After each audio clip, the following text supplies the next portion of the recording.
guys, my name is Mr. TV and welcome sa aking YouTube channel. Ang aking channel po guys ay nagbibigay ng mga basic information, motivation, inspiration sa mga small creator na nandito sa YouTube. Ayan, mahina lang yung boses natin para hindi tayo marinig ng amo natin. Ayan. So yun guys, no, lalapit ako. Ayan.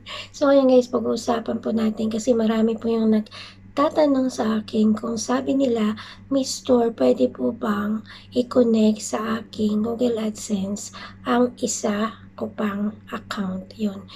Kasi yung mga iba po guys, yung gumagawa sila ng second or third account para po guys hindi mahalo or ma-mix ang kanilang content. Kasi maganda naman talaga guys kay YouTube na talagang fix ang content mo or yung fix yung niche mo para alam ni YouTube kung saan niya i-distribute ang iyong videos. So ngayon guys, pag-uusapan po natin yung advantage and disadvantage po guys na meron kang multiple accounts. Ayan. Pero bago ang lahat guys is mag-intro po muna tayo. Intro. Pasok.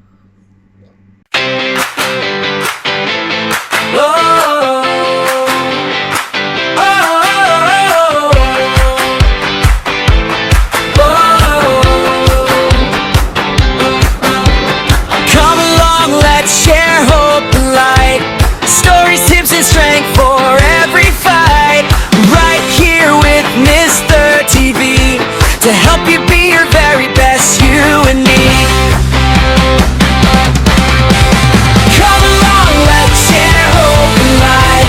Stories, tips, and strength for every fight. Right here with Mr. TV. To help you be your very best, you and me. Come along, let's share hope and light. Stories, tips, and strength for every fight. Right here with Mr. TV. To help you be your very best, you and me. So, ayun na guys, no? Sa may mga multiple accounts yun guys, merong advantage and disadvantage po guys na magkaroon po kayo ng multiple accounts. So, una mo po muna tayo sa advantage. Advantage po yan kasi hindi po mamimix or mahahalo ang inyong mga content. Kung mukbang ka, pwede kang gumawa ng channel na puro mukbang. Kung tutorial ka, pwede kang gumawa ng channel na tutorial lang. Travel vlog, puro travel lang. Ayun, magiging malinaw kung ano talaga yung iyong content sa YouTube. So, hindi mahihirapan si YouTube kung kanino niya i-distribute ang mga content mo or videos mo. No, kasi yun talaga yung mahalaga kay YouTube na meron kang specific na niche or meron kang content talaga na para yung siguradong yung clear content talaga para alam nila kung kanino at sino yung mga viewers na ikakalat nila yung videos mo. So, hindi sila mahihirapan. So, advantage po yan pag meron kang mga accounts at siguraduhin mo lang na kaya mo lang. Advantage din kasi pwede mo siyang i-connect sa Google AdSense mo na pwedeng isang payment profile lang yung iyong Google AdSense. So, isang Google AdSense and pwede mong ma-connect yung account mo sa Google AdSense mo so that no, mabilis mong ma-reach yung revenue mo kasi dalawa or tatlo yung nakakonect sa Google AdSense mo. So, isa lang account lang yung panggagalingan ng payment, no? So, mabilis mo yun lalo na nagfa-follow yung iyong mga account or monetize lahat ng account mo. Naka-advantage talaga yan para sa'yo. Ayan. Advantage yun talaga pag marami kang accounts, no? Marami kang accounts kasi mas lalong mahasa talaga yung galing mo sa paggagawa ng content. Kasi kada niche mo, syempre gagawa ka kada channel mo, gagawa ka ng sarili nilang content, sariling image ng channel mo. So, mas lalo kang mahasa at mas lalo kang marami ka pang share na mga content bawat kategory ng iyong channel. So, hindi siya halos, no? Yun yung mga advantage na marami kang accounts, no?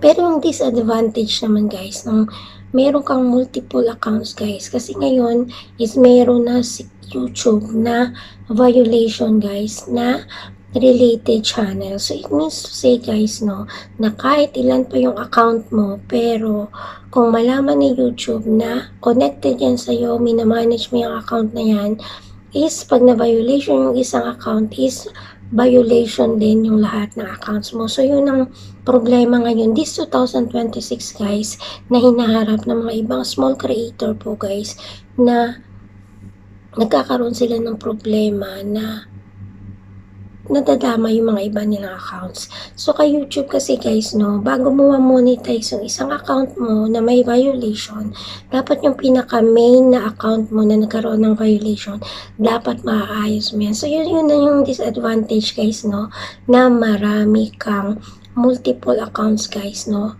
lalo na mahigpit ngayon talaga si YouTube. Kaya ngayon, dapat tayo mag-focus muna tayo sa isa nating accounts at wag nating paghahaluin yung accounts natin kasi mahirap guys na magkaroon sila ng connected guys, na maging related sila sa isa't isa at magkaroon ng violation ng isang channel. So, magkakaroon ka talaga ng problema kasi hindi mamomonetize yung na-violation mong account or na-demonetize mong account kung hindi mo maayos yung isa pang account na na-violation, and the rest ng account mo, kung ilang account yan guys, na alam ni YouTube na sa'yo yan, lahat po yan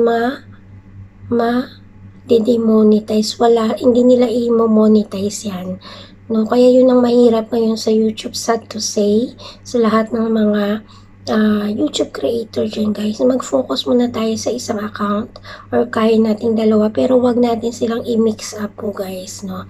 Kasi mahirap po pag hinalo mo sila kasi darating yung time na hindi natin sinasadya magkaroon ng violation yung isa. So, matadama yung pinaka-main account mo.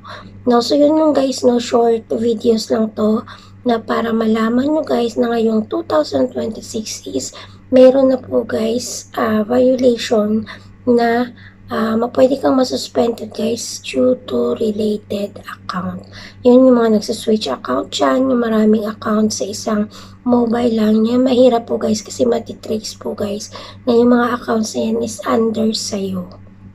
Kaya dapat yung mga main channel natin is talagang nakalagin lang po siya guys sa isang mobile po guys at walang nakahalong ibang mga accounts po guys, kasi minsan magkakamali or maglalagin tayo sa ibang account ng ibang tao and may violation pala yung channel niya. So pati tayo madadamay tayo. So lagi tayong mag-iingat guys, no, kasi napakahirap na ayusin yung isang account once na hindi mo alam yung pinaka main reason and main pinanggagalingan po guys ng pagkakademonetize mo.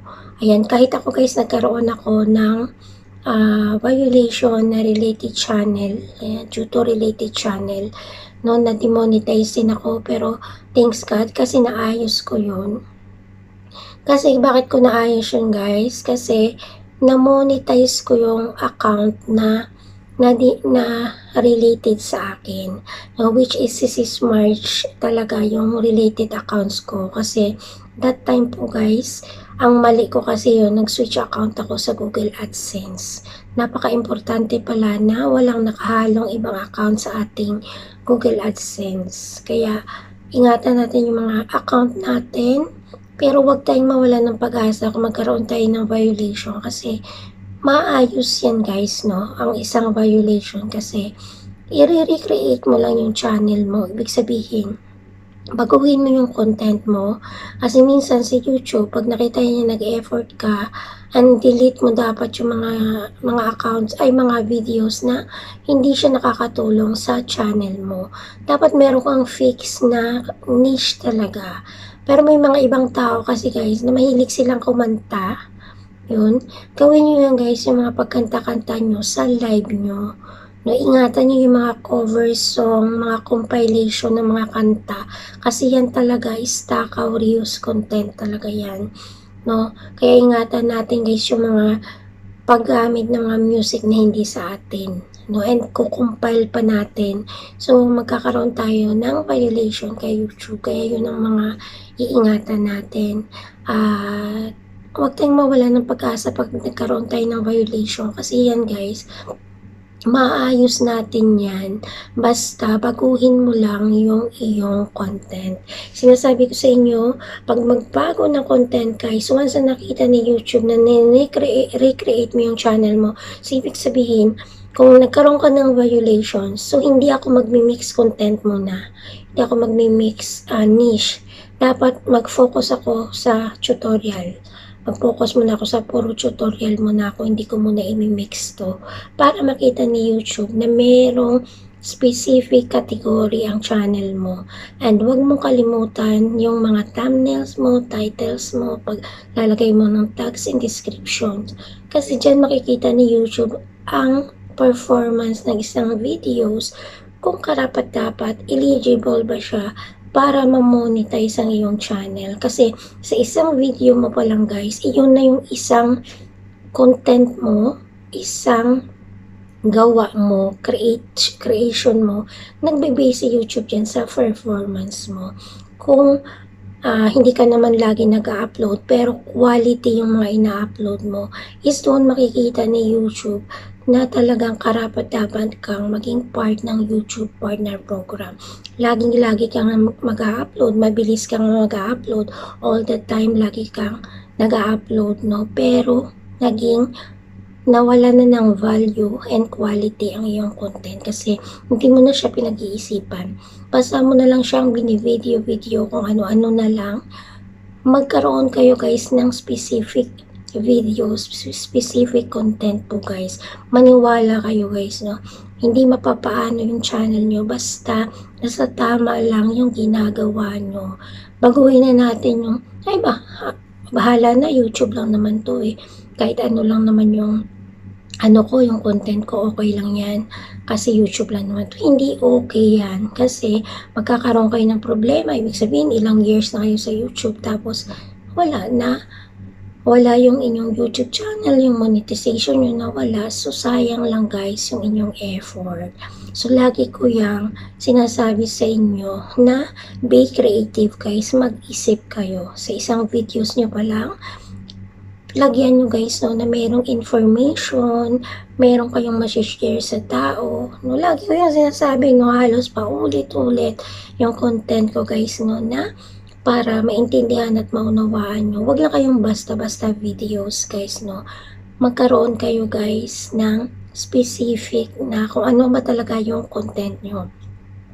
At lagyan nyo talaga sa description kung ano yung iyong content, yung category na content mo, kung vlogs, how to, entertainment, tutorial, nandyan yung guys yung mga category para alam ni YouTube na ang category natin. At lagi ko guys, pag nag-aayos ako ng channel, lagi ko guys, nakikita po guys yung settings po guys ng no, it's not made for kids. Yes, it's made for kids. May isa po guys na nakalagay na review.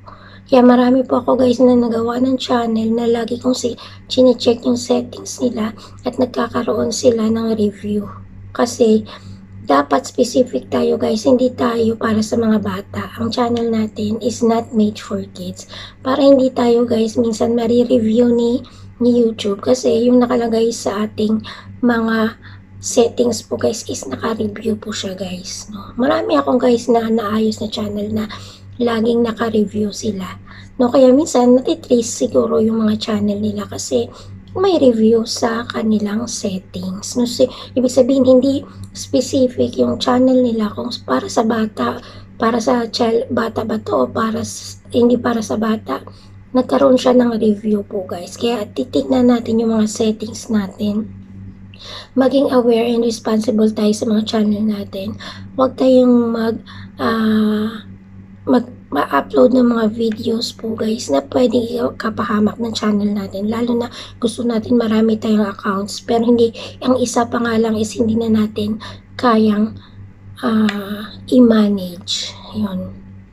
Kaya tayo guys is maging responsible tayo, wag lang tayong video ng video, wag natin laging isipin na basta maka-upload tayo, gamitin natin yung isip natin na maging quality yung ating mga uploads po guys, Hindi mahalaga yung lagi nag-upload, ang mahalaga guys is quality yung ina-upload mo.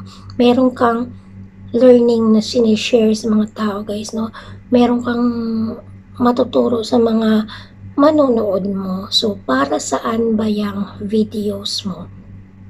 So, ikaw sa sarili mo, tanungin mo yung sarili mo, para saan ba tong videos ko na ginagawa ko? So, ako guys, kung tatanungin nyo, para saan ba tong pag-share ko ng ganito? Ang pag-share ko ng ganito para ma-educate kayo, ma-motivate kayo lahat ng mga na violation yung channel, maging aware sila, ay, bawal pala to, Kasi yung mga iba kasi hindi sila aware minsan. Kasi minsan guys, hindi lahat ng nag-tutorial totoo yung mga sinasabi nila. Maraming mga nag-tutorial guys na nag-tutorial lang sila pero ang kanilang main reason is para magkaroon sila ng views and magpa-hype sila guys sa social media. Pero hindi nila inisip na kung ano talaga yung tamang i-share na para ma-educate yung mga kapwa nila, creator, mga manonood, guys. Kaya yun guys, yun lang ang share ko sa inyo. Sana ma-educate kayo and ma-motivate. By the way guys, my name is Mr. TV. Please don't forget to like, share, subscribe, and share the notification. And click the notification bell para lagi kang updated sa aking mga bagong videos. Bye guys, baka gising na yung amo ko. See you on my next vlog. Bye guys.